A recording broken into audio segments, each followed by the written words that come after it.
అందరికీ నమస్కారం. NMR agriculture YouTube channel స్వాగతం. మన ఛానల్ డైలీ ఖమ్మం మార్కెట్ అలాగే పంటల మీద సంబంధించిన ఇన్ఫర్మేషన్, అనేక రకాల ఫీల్డ్ సమాచారం, మార్కెట్లో ప్రతి ఒక్కరు కూడా అనేక నెక్ టు నెక్ ఇన్ఫర్మేషన్, ప్రతి ఒక్కరు జెన్యూన్ కంటెంట్ ఇవ్వడం జరుగుతుంది. కొత్తగా మొదటిసారి చూస్తున్నట్లయితే కూడా సబ్స్క్రైబ్ చేసి తోటి రైతు సోదరులకి మన ఛానల్ని షేర్ చేయగలరు. ఈ యొక్క వీడియోలో చూసుకున్నట్లయితే మిర్చి రేట్లు పెరుగుతాయా తగ్గుతాయా, అలాగే మిరప విస్తీర్ణం రైతులందరూ కూడా, ఎందుకంటే విత్తనాల బుకింగ్లు నర్సరీలు అందరూ కూడా ఇళ్ళమ్మడి తిరుగుతున్నారు, రైతులు అడుగుతున్నారు వేసుకోవచ్చా, వాతావరణ పరిస్థితులు ఏ విధంగా, ఇతర రాష్ట్రాల పరిస్థితులు, అలాగే మనకి చైనా నుంచి కానీ పంట పరిస్థితి ఏ విధంగా ఉంది, ప్రతి ఒక్కరు కూడా ఈ వీడియోలో డిస్కస్ చేయడం. వీడియోని పూర్తిగా చూసినట్లయితే సమాచారం రైతులందరూ కూడా అర్థమయ్యే అవకాశం ఉంది. ప్రతి ఒక్క మిర్చి రైతు అలాగే వ్యాపారస్తులు ప్రతి ఒక్కరు కూడా ఈ యొక్క వీడియో చూసే వాళ్ళకి హెల్ప్ఫుల్ అయ్యే అవకాశం అయితే ఉంది. ప్రధానంగా చూసుకున్నట్టయితే స్టాకుల గురించి మాట్లాడుకుందాం అండి. 2025-26 పంట కానీ స్టాకులు ఏ విధంగా ఉన్నాయి, బిఎఫ్లు, ఈ యొక్క సంవత్సరం సిఎఫ్లు, అలాగే మనకి ఈ సంవత్సరం రకాలు ఏ విధంగా ఉన్నాయి మార్కెట్లలో, ఆంధ్ర, తెలంగాణ, కర్ణాటక చూసుకుంటే, కర్ణాటక వ్యాప్తంగా చూసుకున్నట్టయితే పోయిన సంవత్సరమే ఈ సంవత్సరం మొత్తం కలుపుకొని దాదాపుగా 36 లక్షల నుంచి 37 లక్షల సరుకు ఉంది. అలాగే మనకి గుంటూరు వ్యాప్తంగా కానీ గత సంవత్సరం సరుకు ఈ సంవత్సరం కంపేర్ చేసుకుంటే చాలా వరకు అంటే 50% తగ్గింది. అయినప్పటికీ కూడా ఇప్పుడు ఉన్నటువంటి సరుకు చూసుకున్నట్టయితే 40 లక్షల పైచులుగా స్టాక్ ఉండడం జరిగింది. ఖమ్మం వ్యాప్తంగా 14 లక్షలు, అలాగే మనకు వచ్చి వరంగల్ నుంచి 16 లక్షల వరకు మిర్చి స్టాక్ నిల్వలు.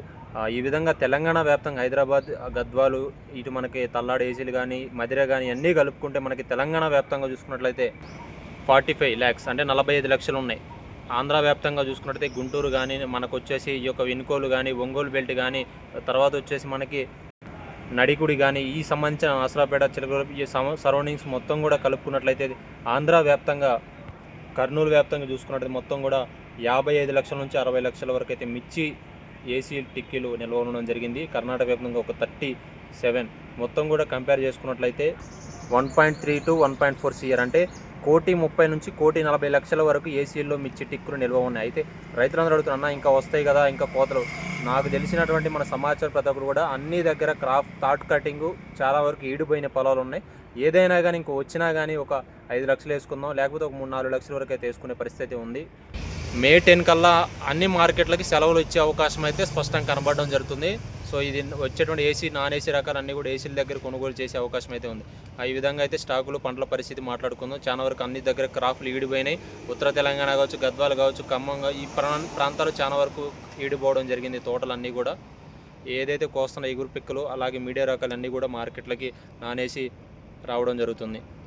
అలాగే ఈ సంవత్సరం వాతావరణ పరిస్థితి, అంటే ఈ సంవత్సరం వాతావరణం అనుకూలంగా ఉంటుందా ఉండదా అని ప్రధానంగా చూసుకుంటే ప్రపంచ మీడియా ఛానల్ అన్నీ కూడా పసిఫిక్ మహాసముద్రంలో ఏర్పడినటువంటి మనకి ఏంటంటే లాల్ నీవో, ఎల్ నీవో అనేవి 2 ఉంటాయండి. సో ఈ విధంగా లాల్ నీవో ఉంటే వర్షాలు ఎక్కువగా పడతాయి, ఎల్ నీవో ఉండడం వల్ల వర్షాలు అనేది తక్కువగా పడతాయి. సో ప్రపంచ మీడియా అంటే ఏదైతే 1989లో వచ్చినటువంటి కరువు మళ్ళీ 2026లో రిపీట్ అవుతుందని, అన్నీ కూడా 189 సంవత్సరాల తర్వాత మళ్ళీ వస్తుందని అతి కరువు అనేది చెప్పడం జరుగుతుంది.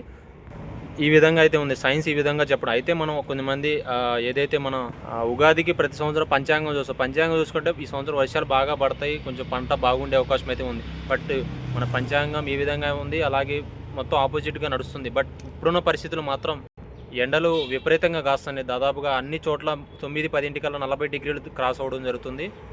సో మనం 2023లో చెప్పుకున్న వర్షాలు పడవు, ఈ సంవత్సరం సాగర్కి వచ్చే అవకాశం వాటర్ లేదు, కరువు మాత్రం ఈ విధంగా ఉంటుంది, ఇలా ఎల్నినో ఎఫెక్ట్ వల్ల అని చెప్పాం. ఆ సంవత్సరం ఆ విధంగానే కొనసాగడం జరిగింది. మార్కెట్ కూడా 20,000 తగ్గకుండా ఆ సంవత్సరం మొత్తం నడిచింది.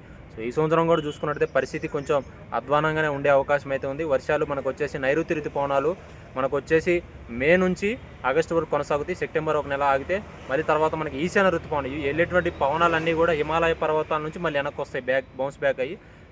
సో మనకు వచ్చేసి అక్టోబర్లో బాగా వర్షాలు అయితే పడతాయని మన ఉన్నటువంటి ఐఎండీ అంచనా వేయడం జరిగింది. ఎల్నివో ఎఫెక్ట్ అయితే కొనసాగే అవకాశం అయితే ఉంది. సో రైతులందరూ పొలాలు తీసుకునే వాళ్ళు అయితే చూసుకోండి, వర్షాధారంగా పండిన పంటలకు, ఎందుకంటే కాలం మీద డిపెండ్ అయ్యి ఇట్లా చేసుకుంటే కొంచెం నష్టపోయే అవకాశం ఉంది. రైతు గమనించండి.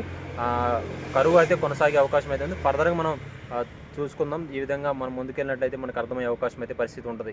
ఎందుకంటే మేజర్ బెల్ట్ అటు మనకి ఆల్మట్టి కానీ, సుంకేశ్లో కానీ, శ్రీశైలం కానీ, నాగార్జున సాగర్ కానీ అన్ని ప్రాజెక్టులు డిపెండ్ అయ్యేది మొత్తం మేజర్ బెల్ట్ డిపెండ్ అవుతుందండి. అటు కర్ణాటక రైతులు, మన ఈ యొక్క కర్నూలు రైతులు, అలాగే మన అనంతపురం ఈ యొక్క సంబంధించిన రైతులు, మంత్రాలయం సంబంధించిన రైతులు, అలాగే మనకు వచ్చేసి ఖమ్మం జిల్లా ఇటంతా మొత్తం కూడా నాగార్జున సాగర్, అటు మనకు వచ్చేసి కృష్ణా రివర్ మొత్తం కూడా ఆల్మట్టి సంబంధించి డ్యాము, అలాగే ఇటు గుంటూరు జిల్లా కూడా ఎడమ కాలువ, కుడి కాలువ వల్ల నాగార్జున సాగర్ వెళ్ళడం జరుగుతుంది. మేజర్ ఆయకట్టు వీటి మీద డిపెండ్ అయ్యేది. వర్షాలు అయితే కొంచెం తక్కువ ఉంటాయని కూడా చెప్పడం జరిగింది. ఈ విధంగా రైతులు గమనించగలరు. పంటల పరిస్థితి కొంచెం అధ్వానంగా మారే అవకాశం ఉంది. ఎందుకంటే వర్షాలు పడితే కొంచెం తల్లదడిచి రోగాలు తక్కువ వచ్చే అవకాశం ఉంటుంది. అలాగే వర్షాలు తక్కువ పడితే మాత్రం బొబ్బర కానీ మనకు వచ్చేసి వేరుకురుడు సమస్యలు రావడం, అలాగే శిలీంధ్ర ఈ యొక్క ఫంగస్ ఇవన్నీ కూడా వచ్చే అవకాశం అయితే ఉండడం జరుగుతుంది. సో ఇవన్నీ బాగానే చెప్పామన్న పంట పరిస్థితి. ఈ విధంగా అయితే మన దగ్గర ఉన్న మార్కెట్ కొంచెం గిరాకీ ఉండడం వల్ల రైతులందరూ కూడా చాలా వరకు బుకింగ్లు అన్నీ కూడా రాసుకుంటున్నారు. సీడు అంతా కూడా తీసుకోవడం జరుగుతుంది. ఈ విధంగా పరిస్థితులు అయితే ఉన్నాయి. పోయిన సంవత్సరం అయినటువంటి రైతులు మనం ఏమని చెప్పాము, చాలామంది వేయలేదు.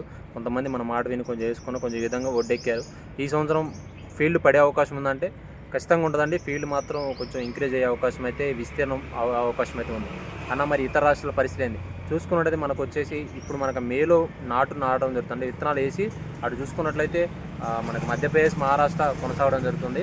వాళ్ళ యొక్క క్రాప్ వచ్చేసి మనకి సెప్టెంబర్, అక్టోబర్లో మిరపకాయ వచ్చే అవకాశం అయితే ఉంటుంది. అక్కడ నుంచి అంతర్జాతీయంగా కొంచెం డిమాండ్ ఉండడం వల్ల అక్కడ కూడా సాగు పెరిగే అవకాశం అయితే ఉంది. గుజరాత్ అల్టిమేట్గా బ్యాడిగి రకాలు అక్కడ విస్తీర్ణం పెరిగే అవకాశం అయితే ఉండడం జరుగుతుంది.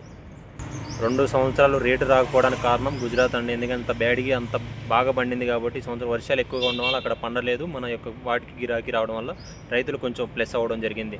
మరి మహారాష్ట్ర, మధ్యప్రదేశ్ కూడా విస్తీర్ణం రేటు తక్కువ ఉండడం వల్ల 12,000, 13,000 ఉండడం వల్ల వాళ్ళు అక్కడ సాగు చేయలేదు. ఎక్కువగా సోయాబీన్ అనేది అక్కడ ఉన్నటువంటి గవర్నమెంట్ వచ్చేసి ఈ యొక్క సోయాబీన్ కొని అక్కడ ట్రాన్స్ఫార్మ్ ఆయిల్లో, రిఫ్రిజిరేటెడ్ ఆయిల్లో కొనడం వల్ల రైతులందరూ కూడా గిట్టుబాటు ధర అయ్యి తర్వాత మొక్కజొన్నలో రెండో పంట వేసుకొని కొంచెం సేవ్ అవ్వడం జరుగుతుంది. ట్రుజేనియా, తానియా అనే ప్రాంతాల్లో మనకి చైనాలో ఎక్కువగా పంట పండుతుందని, అక్కడ మేజర్గా 60% యొక్క చిల్లీ అనేది అక్కడ నుంచి వస్తుంది. వేసినటువంటి ఏదైతే నార్లు మొక్కలు ఏదైతే మనకి అక్కడ సాగు చేస్తారో ఆ నార్లన్నీ కూడా ఈ యొక్క వర్షాల వలన అక్కడ మొత్తం కూడా నేషనల్ మీడియాలో రావడం జరిగింది. ప్రతి ఒక్కరు కూడా మనం చూడడం జరుగుతుంది. ఆ నార్లన్నీ కూడా ఈ యొక్క వర్షాలకి కుళ్ళిపోవడం జరిగింది. వడగండ్ల వాన పడ్డది, భారీ బీభత్సమైన వాడడం పడడం వల్ల అక్కడ ఎఫెక్ట్ అవ్వడం జరిగింది. నారు కూడా డ్యామేజ్ అయింది. మరి ఏందన్నా అంటే మళ్ళీ నారులు వేసుకోవాలి, మళ్ళీ ముందు రావాలి కాబట్టి కొంచెం ఏదైనా కానీ 1 మంత్ డిలే అవకాశం అయితే ఉంటుంది. ఇప్పుడు ఉన్నటువంటి సమాచారం ప్రకారం మనకు ఉన్నటువంటి సమాచారం క్రాప్ డిలే అవకాశం అయితే చూసుకున్నట్టయితే 2025, 2024 కానీ 2023లో కానీ మనకు ఆంధ్ర, తెలంగాణ, కర్ణాటక వ్యాప్తంగా చూసుకున్నట్టయితే ప్రతి సంవత్సరం 2 కోట్ల నుంచి 3 కోట్ల టిక్కీలు ఉన్నాయి. కానీ ఈ సంవత్సరం మనకి 1,30,00,000 నుంచి 1,40,00,000 ఉన్నాయి. డొమెస్టిక్ అంటే ఇండియా అవసరాలకు వ్యాప్తంగానే మనం చూసుకున్నట్లయితే 2 కోట్ల టిక్కీలు అవసరం. మనకి ఈ సంవత్సరం పండినటువంటి పంట అంతా ఎక్స్పోర్ట్ చేయలేకపోయాం. సో ఈ సంవత్సరం యుద్ధం వల్ల అటు హజ్ జలసంధి, అలాగే అమెరికా కానీ, ఇటు మనకి కొంచెం ఉద్రిక్తత వల్ల పాకిస్తాన్ నుంచి కానీ, ఇటు నుంచి మన బంగ్లాదేశ్ కానీ, చైనా కొంచెం ఎక్స్పోర్ట్ కొంచెం తగ్గింది. కానీ మనకు వచ్చేసి మార్చి నుంచి మార్కెట్ మంచిగా ఎక్స్పోర్ట్ ఊపందుకోవడం వల్ల మార్కెట్ 20 క్రాస్ అయింది. ప్రధానంగా ఇప్పుడే కొంచెం ఎక్స్పోర్ట్లు మంచిగా ఉన్నాయి. ఆర్డర్ల పరిస్థితి బాగా ఉంది. ప్రపంచ దేశాలు కూడా మన ఇండియా వైపు చూడడం జరుగుతుంది. అలాగే చిల్లీస్ ఎక్కడా లేదు కాబట్టి మెయిన్ ఫోకస్ చేయడం జరుగుతుంది. దాదాపుగా ఇట్లనే డిమాండ్ కొనసాగితే మంచి రేట్లు వచ్చే అవకాశం అయితే ఉంది. భారీ మార్కెట్లు కొనసాగే అవకాశం అయితే ఉన్నాయి.